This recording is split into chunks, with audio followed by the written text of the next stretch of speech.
प्रिय साथियों, अनुयायियों, मैं आज विष्णु पुराण की एक बहुत ही सुंदर कथा कहना जा रहा हूँ। आप सुनिए, इससे आपके समाज, परिवार, मित्र सबका विशेष जानते हैं। राजा जनक देश देश के सभी राजाओं को इनवाइट किए थे धनुष यज्ञ में, मगर केवल एक राजा थे। इस घटना को मैं आपके सामने प्रस्तुत करता। एक बार की बात है, राजा दशरथ 10 दिशाओं के मालिक थे और देवलोक, पितृलोक, मृतलोक सभी जाते थे और वहाँ इंद्र भी उनको चेयर छोड़ करके खड़े थे। इस विश्व में केवल 2 ही थे, एक राजा जनक और दूसरा राजा दशरथ।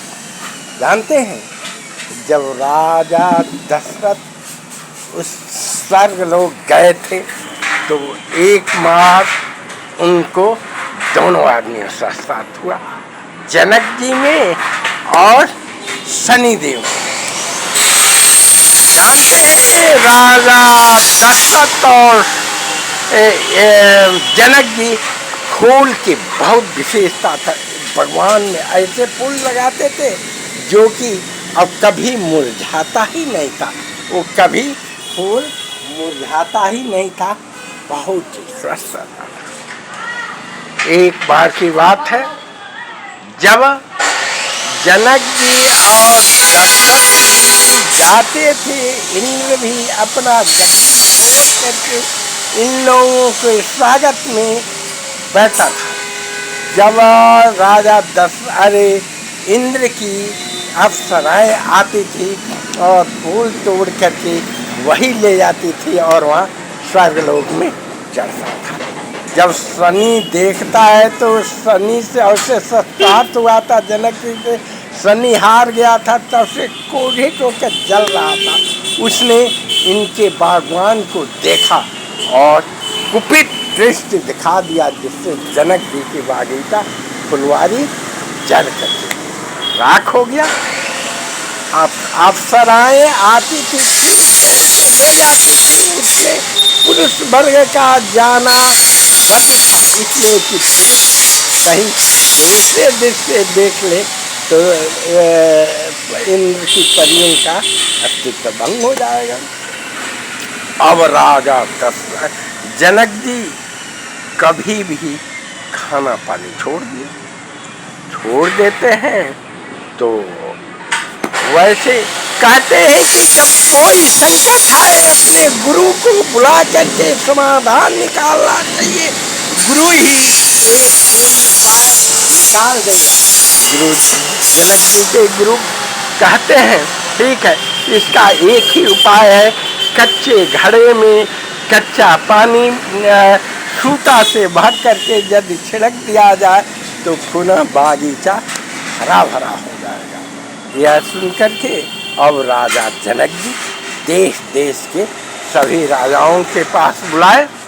कोई भी आया, कोई कच्चा सूता डालते ही टूट जाता था, कोई धर्म अपने कर्तव्य का प्राण करके शपथ लेके डालता था, मिट्टी की घड़ा गल जाती थी। अब तो हुआ बहुत बड़ा ये बेचैनी। अब क्या होता है, राजा जनक जी जब कोई नहीं कर पाता तो एकदम पीले 7 दिन बिता। जब चारों में 3 महीने हो गए, अब राजा जनक मरने योग्य हो गया। कहे कि इससे तो मर जाना ही बेस्ट है। अब क्या हुआ, सभी राजाएं आए और चले गए, उसमें सबका लिस्ट था। राजा जनक जी अयोध्या नरेश दशरथ बाकी थे, जिनको नहीं गया था ले जा करके।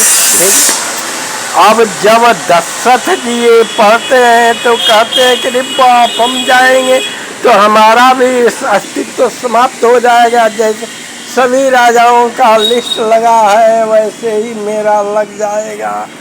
अब क्या हुआ, अपने तकिया पर बिस्तर दे देते हैं माता कौशल्या खाना लाती है मगर खाना खाते नहीं। ये 7 दिन बीत गया।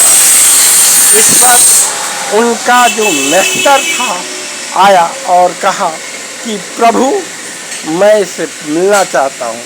सभी दरबारी खेत देते। कहता है कि नहीं, हम जा कर के आप राजा दशरथ जी से कहिए, मैं उनसे मिलूंगा। जब जाते हैं तो कहते हैं कि प्रभु मैं 7 दिन से उपवास हूँ, मैं शपथ लेता हूँ और कहता हूँ जो मुझको आपका जूठन छूटता था खाना और जितना पानी छूटता था उसी को पी करके आज तक जिंदा हूँ।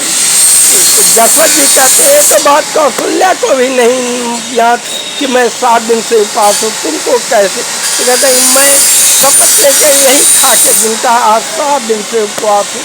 तो कहे कि लो ये पत्र दिखाए। कहा कि नहीं राजा जी आप जाइए खाइए, मैं ये शंका समाधान कर दूंगा।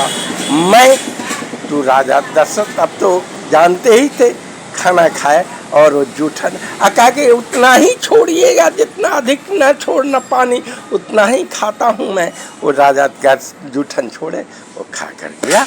और जब जनक जी से जाके कहता है ऐसा करने के लिए, उन जनक जी के दरबारी खेत देते भागो, ये तो कितना बड़ा उपवास। राजा जनक जी कहते हैं कि ठीक है, जब देश देश का दिया गया है इसको भी देखा जाए। वह आता है कच्चा घड़ा और सूता लेकर के पानी डालता है और कहता है हे प्रभु मैं ईश्वर का शपथ दिया तो उसका जूठन के सिवाय कुछ भी नहीं खाया हूँ, पानी न पिया तो मेरी मनसा पूर्ण हो। वो कच्चा घड़ा बाल के डालता है, पानी निकालता है और चारों देश में फुलवारी में पुनः फुलवारी हरा भरा हो जाता है। अब जब राजा जनक जी सभी देश देश के राजाओं को बुलाए, इसीलिए नहीं बुलाए कि धनुष यज्ञ में जानकी का शादी करता कहीं डोम को भेज दे तो हम कैसे कराएंगे, कैसे करेंगे। तब राजा दशरथ ने उनको, ये तो गुरु कृपा ईश्वर की लीला है कि विश्वामित्र जी के 7 दोनों बाल खाए थे और धनुष ऐसे ही भगवान कोई कृपा निकाल देते हैं। मैं विष्णु पुराण की ये कथा पुनः भगीता दशरथ जी हो गए। धन्य धन्य है ईश्वर, प्रभु कोई रास्ता निकाल दे। जय हिंदू सनातन धर्म, जय प्रभु विष्णु पुराण की कथा सत्य सत्य सनातन। जय जय श्री राम।